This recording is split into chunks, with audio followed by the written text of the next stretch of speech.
sweet blue uniforms. And the rest I just have foolers of the line that make up the rest of my infantry. There we go. And one general staff.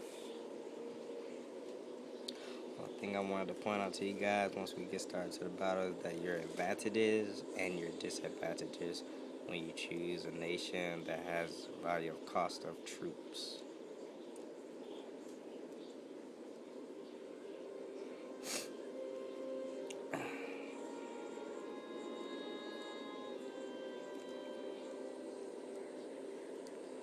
Look at my old guard. One of those hats were heavy back then. I don't know if their equipment was heavy. Oh yeah, while I'm making this video now, if you guys have any DCL packs or units, like the DCLs, back when y'all was Napoleon's manual, I would like to have some, please, so because I only have the basics of what Napoleon used to have, because I noticed one of my opponents used to have the Royal Scots Grey. He must have had that on the back of his manual. Since I have, or most of you may have, or some may have the Gold Edition or the Imperial Eagle, you guys might have that special pack of DCLs with units. Okay, well, taking a look at my opponents, man, he has 6 musketeers, 1 police force, and he has some jaguars here. Has about at least five of them.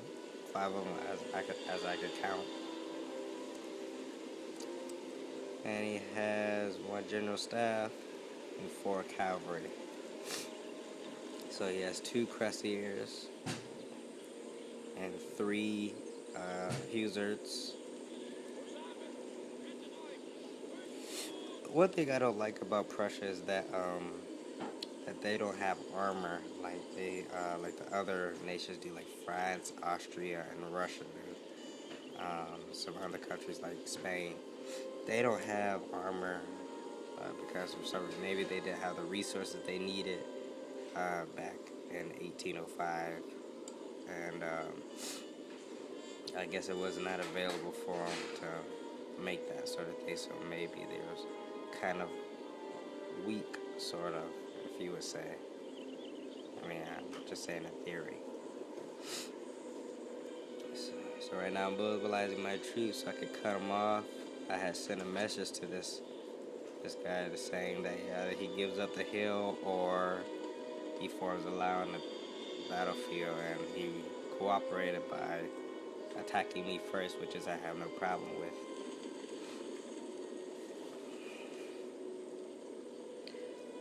So I move all 6 of my fools of the line to my left, which is his right. I have more units on my left flank than he does on his right flank.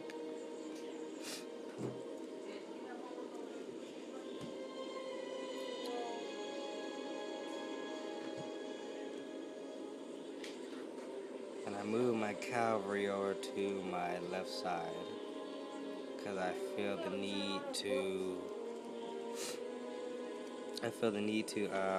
charge at his infantry, his light infantry, like his jaguars, so then when I weaken his forces, then I would be able to have some advantage of routing his enemies off the battlefield.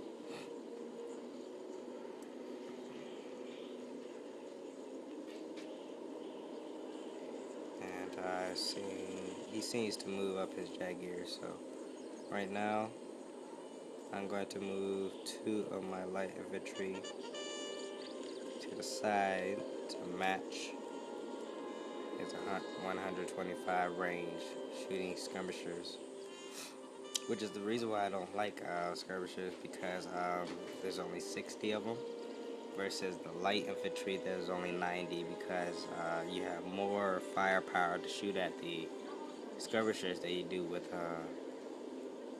light infantry, because there's 90 of them. You got more guns and 30 less of the skirmishers. So they begin to fire at me. I experienced some heavy casualties. Let's see. I'm surprised I even lost that many too, because their accuracy is good. But that is an advantage that he does have. I mean, they can shoot 125 yards or meters, whatever. Being able to eat off or chew off some of my men. So I do the same too, you know.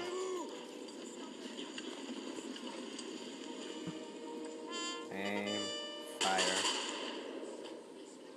So looks like that guy's gun is jammed.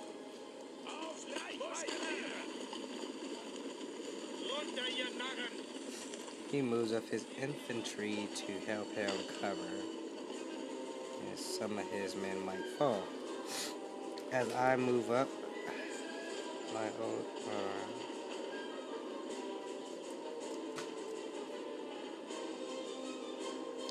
at this point, I use my light cavalry to charge at his skirmishers, but I see that he's placing his stakes in time, which I didn't notice. So I changed my mind to fight his entire cavalry forces across the years mixed with the accusers.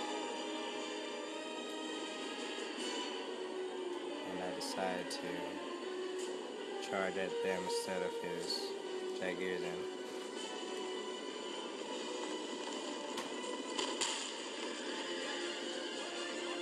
it's a good thing too that the French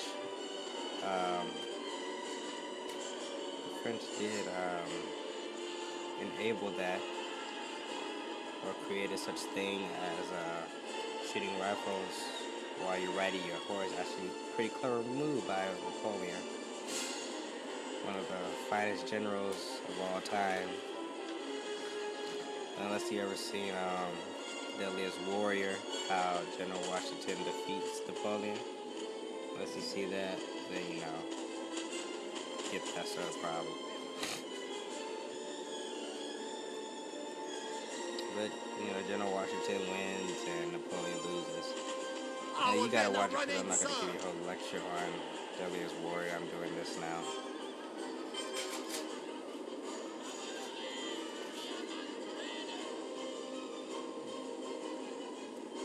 Right now, I'm moving up my old guards to help support my light infantry.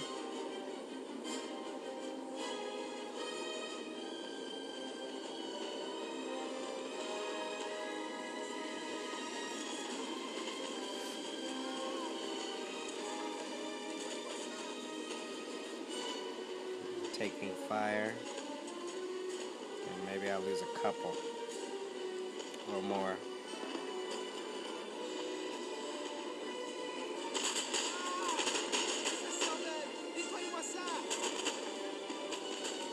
I move up my left flank so that I can multitask by moving this left flank to his weak right flank. So then I have an advantage right there. He made a grave mistake.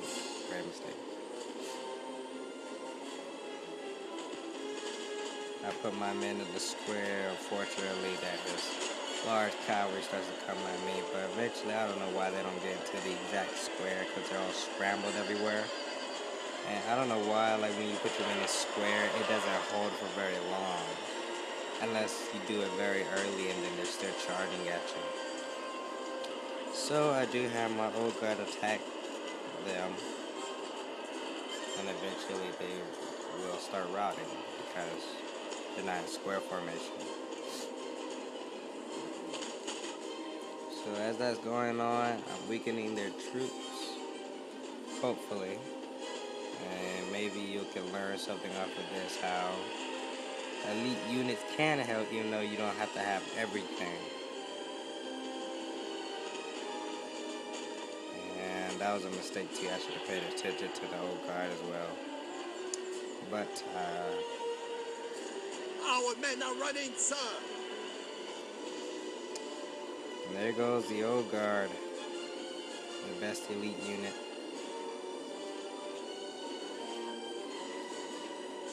And that's when I send in my cavalry to help my men.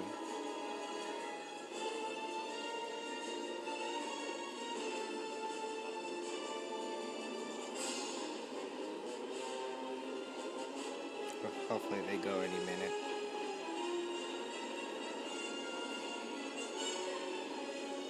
Our men are running, sir. And there goes the second guard. But no need to fear. You can look at what I just did here to his men. He only has 33 left. Oh boy, got shot. Oh yeah, I forgot. My young guards. I did move on my young guards. I forgot about them. But then I sent my forces to help. They demolish his cavalry, and then I go and demolish his infantry. So, good thing for me, not so good thing for him, except that my cavalry is getting shot by the Prussians that are in the square formation.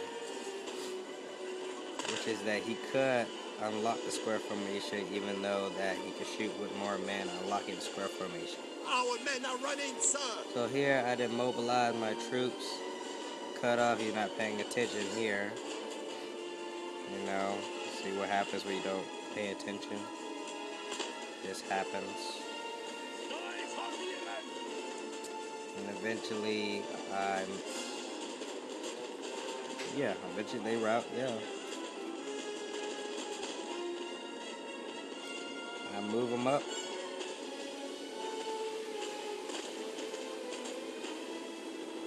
Our men are running, sir. As you can see, I have 2 reserves in the back. You know. Oh, wait. Yes, I do. I thought I already used these about. I have 2 reserves in the back. And I use these to form one giant line for the last stand of this battle. So this is the advantage I have right now with my elite units and my... They're getting shot constantly. I try to command them to do something, but eventually, you know, sometimes your units don't listen very well. Our men are running, sir. Sometimes they don't listen very well, so that's why they run. So, having done that, I have won the battle over here at this hill. My men are getting shot. I'm actually worried about this unit right here. I'm worried about that unit. He got shot. You can see him dying constantly.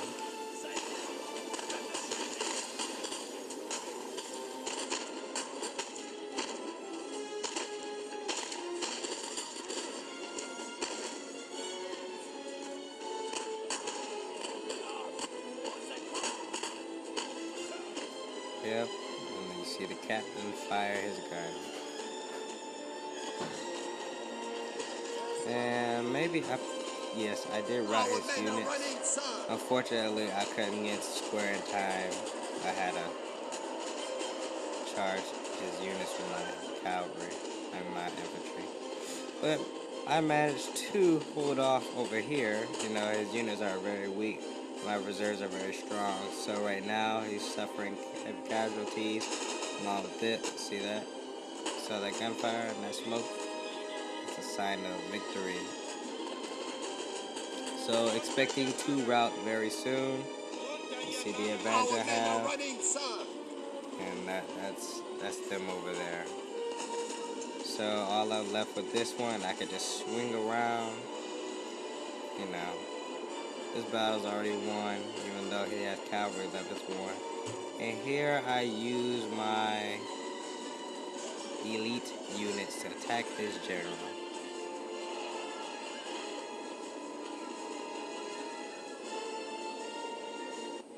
And that's it. We said our good game to that person. Yep. Thanks for watching. I'll be posting more on Napoleon Total War, guys. Thank you.